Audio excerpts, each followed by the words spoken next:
Annyeong Buzz. Welcome back to the channel where we dive into everything exciting in the world of Korean entertainment, from comeback updates to debut shocks. And today, I seriously can't believe I'm saying this, but a rookie group just came in and swept the charts like they've been here for years. Yes, I'm talking about ALLDAY Project, and if you haven't heard of them yet, you might want to open your playlist right now because this group is not playing around, so let's get into it. ALLDAY Project released their debut single Famous on the 23rd, and by the 30th, the title track had already dominated the top spots of Melon, Genie, Bugs, and Flow. We're not talking about just entering the charts here, they took over. On Melon alone, Famous reached #1 on the top 100 in just 4 days, and it stayed there. As of the 30th, it's still #1 on the daily chart. Can we talk about how insane that is for a debut group? Like, no offense to other rookie groups who've debuted this year, but this is not your average slow burn rise to fame. This is a debut syndrome. You blink, and they're on top. I mean, how often do we see a brand new group go head-to-head with established idols and win? That's not luck. That's strategy, talent, and serious backing. And speaking of backing, let's not forget ALLDAY Project is the second group under the Black label, which is Teddy's label. That's already a stamp of approval in itself. If you're a YG fan or even just a K-pop follower in general, you know Teddy's name carries weight. When he debuts a group, people pay attention. But even with that hype, what this group is doing feels bigger than just a famous producer name. Let's break it down a little more. So not only is Famous topping charts, but their second title track, yep, they dropped a double title called Wicked, is also getting a ton of love. It ranked 3rd on Melon's Hot 100 and 11th on the Top 100. And you might be thinking, okay, so it's a B-side riding the wave of the title track success.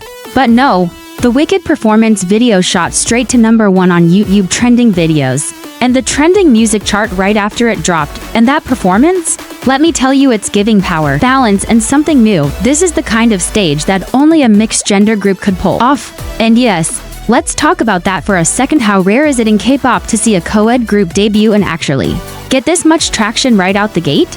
Most mixed groups struggle to find a consistent identity, but ALLDAY Project is leaning into it and using it as their strength. The choreography, the formations, the energy, it all hits differently when you have that gender mix on stage. And they know how to use it. Now, if you've watched their music videos or live stages, you've probably already asked yourself, who are these people?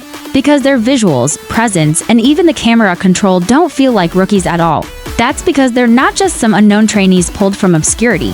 Let me introduce you to the members real quick, because this lineup is wild. First, we've got Annie, who's literally the granddaughter of Shinsegi, yes, as in that Shinsegi. Then there's Tarzan, who made waves as both a dancer and a model. Next up is Bailey Suk, a famous dancer from the US who already had a big following even before entering K-pop. Then we've got Woochin, who you might remember from Show Me the Money. He's been in the game since he was a kid. And finally, Youngseo, who was part of the debut group on ILIT.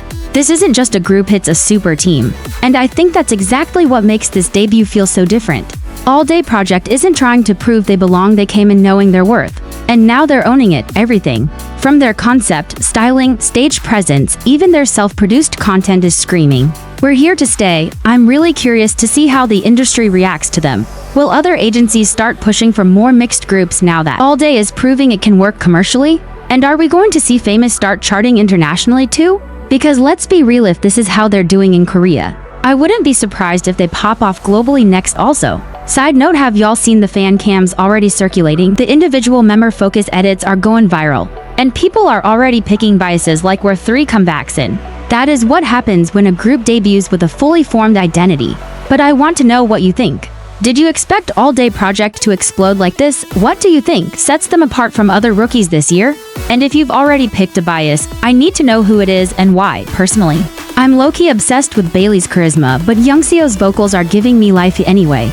That's just the beginning, because we've got another hot story to cover today, and trust me, it's just as buzzworthy. And speaking of buzzworthy, let's switch gears for a second and talk about something that honestly caught me completely off guard, but in the best way possible. You guys, we need to talk about Netflix's animated film K-pop Demon Hunters, and how its OST just made Billboard history. Yes, you heard that right. Not only is the film making waves, but the soundtrack? It just debuted at #8 on the Billboard 200. That is major. Like, hold up. When was the last time we saw a movie soundtrack, let alone an animated K-pop themed one, chart this high? The Billboard 200 is no joke. It's one of the most prestigious charts out there. And this OST is the first movie soundtrack in 2025 to enter the top 10.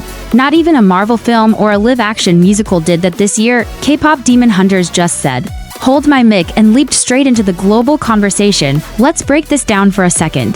The OST racked up album units equivalent to 31,000 copies. And here's what's really cool, only 3,000 were physical album sales, the rest, 27,000 from streaming and 1,000 from digital downloads. That tells us something big. This album is living on people's playlists. It's not just about collectors or K-pop fans hoarding photo books. People are streaming these songs because they love them, because they're catchy, because they hit, and honestly, I'm not surprised. Have you heard Golden by Huntrix? The lyrics alone, "You know we'll shine together, we'll shine like gold," gave me goosebumps. It's so cinematic and uplifting, but it also fits that classic K-pop melody structure we love. It has that explosive chorus moment, a strong pre-chorus build, and the kind of bridge that makes you want to throw your hands in the air. Instant repeat material.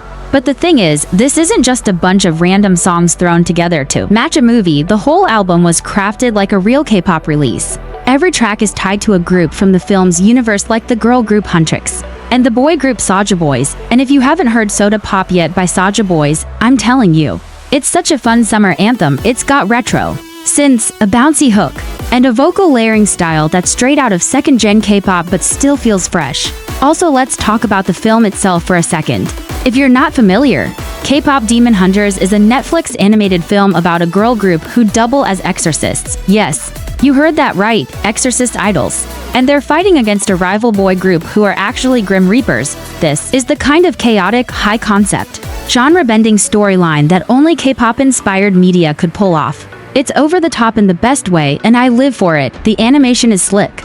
The characters are larger than life, and the performances, yes, even though it's animated, are full of energy and style. It's honestly no surprise that the music hit so hard because it was built to feel like a real K-pop album. Each group has its own concept, styling, choreography, even the fan chants are getting picked up on social media.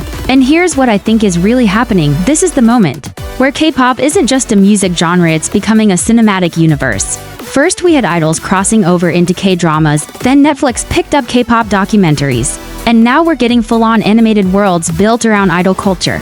And people are here for it, not just K-pop fans, everyone. That Billboard debut proves it. Now I want to hear your take. Did you expect K-pop Demon Hunters to pop off like this? Which track on the OST is your favorite? And do you think we're about to enter a new era where K-pop storylines get their own full animated franchises? Because honestly, I would absolutely watch a sequel or even a spin-off about Soja Boys. Give me the Grim Reaper idol prequel. Netflix, I'm ready. But real talk, this success on Billboard should also be a wake-up call to the industry. It shows that with the right creativity and global access, even fictional groups can capture people's attention if the music and story are strong. And who knows, maybe we'll start seeing virtual K-pop groups backed by streaming giants next. Wait, is this how we end up with an animated group getting a MAMA nomination? Anyway, hats off to the entire team behind K-pop Demon Hunters. This wasn't just a fun little movie, it was a cultural moment, and the numbers prove it. The fact that an animated OST made it this far, iconic. Drop your thoughts in the comments. Hit like if you're as shocked as I am, and don't forget to subscribe for more buzzworthy updates right here on Unyong Buzz.